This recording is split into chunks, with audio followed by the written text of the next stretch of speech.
party that ever, before an election, basically poo-pooed the peaceful transfer of power.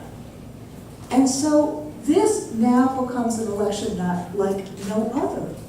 We've never had this.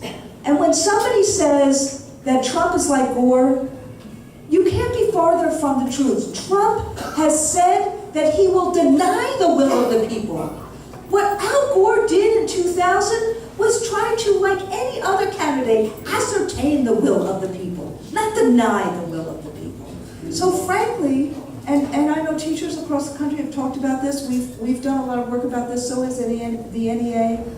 What we've also seen is not just this issue about what our Civitas requires, but we've seen in schools across the country something that we now call the Trump effect, which is an unleashing of bigotry and hatred and fear that teachers around the country and parents around the country are going to have to deal with years to come.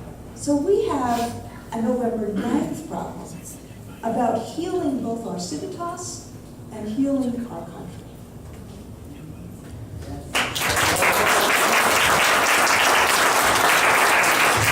I don't have strong feelings.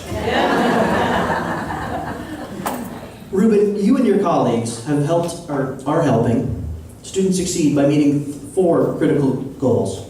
You enhance student learning, provide quality teaching, promote parental involvement, and increase student accountability. These goals have a significant and substantial impact on schools for both my students and for my colleagues.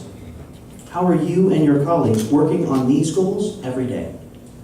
That's a very good question. For example, Chaparral High School is one of the schools that was originally a turnaround school. When I was president of CCEA, we embarked on an empowerment school concept. And Chaparral, I believe, was one of the first high schools that took that on.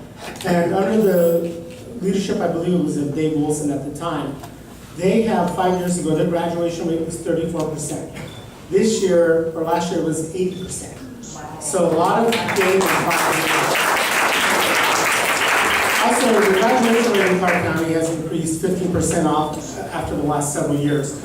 So the bottom line is finding what works well in our schools. It can't be a cookie cutter approach. You have to take a look at each individual school. You have to make sure that the students have the right resources to learn, from quality school buildings, quality teachers, quality equipment.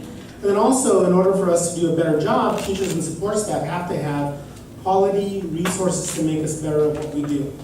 We have to have quality professional development, peer assistance and review, and I know that across the state, but specifically in Clark County, those are the things that we're focusing on to make public education better. The solution is not to take money out of public education like the last legislative session did. It was almost like they were schizophrenic. They gave money to public education, they gave money to programs, Victory schools, Zoom schools, schools that would help inner city schools, our most at-risk schools. And at the same time, they pass programs that suck money out of public schools.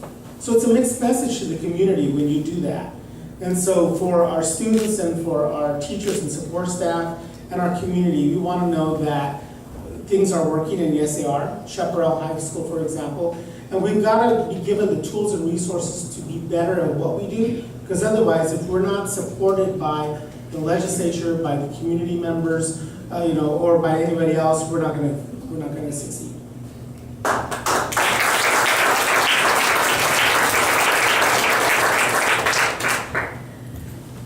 Desiree, as the best expert on the panel in terms of education, because you're doing it right now, what challenges and opportunities really face you and your fellow students? Thank you for the question, and thank you for having me. It's such an honor to be here with the Hillary campaign. To answer your question, as a student body president for this year, I've gotten to know just almost all this. I wouldn't say all the stories, but I've gotten to know a lot of different stories of challenges and opportunities that my fellow classmates and friends have overcome and have seen down their paths. And one of the major challenges, especially coming from serving institution, that might not be in a financially stable household, coming from households that, their parents or their relatives have not attended college before. So one of the major challenges in that sense would be the finances. How do we make it available and easy for these students, even much so like myself, to enter college, complete all 4 years and even sometimes 5, even 6 years, and then come out of that with opportunities, of course, the best case scenario, a job. That's really the biggest issue right now. And what does that come down to? Does that come down to our institutions holding more workshops, more resources on campus? And some of the things really do come down to those things. So being in student government, we try to create those pathways to those resources. And really, we're still learning ourselves. Yeah, we are a young institution, we are a young student government, but with those challenges in front of us, the biggest one being the financial burden and debt after college, the biggest thing at this point is educating ourselves with the resources that we have to set ourselves up for success.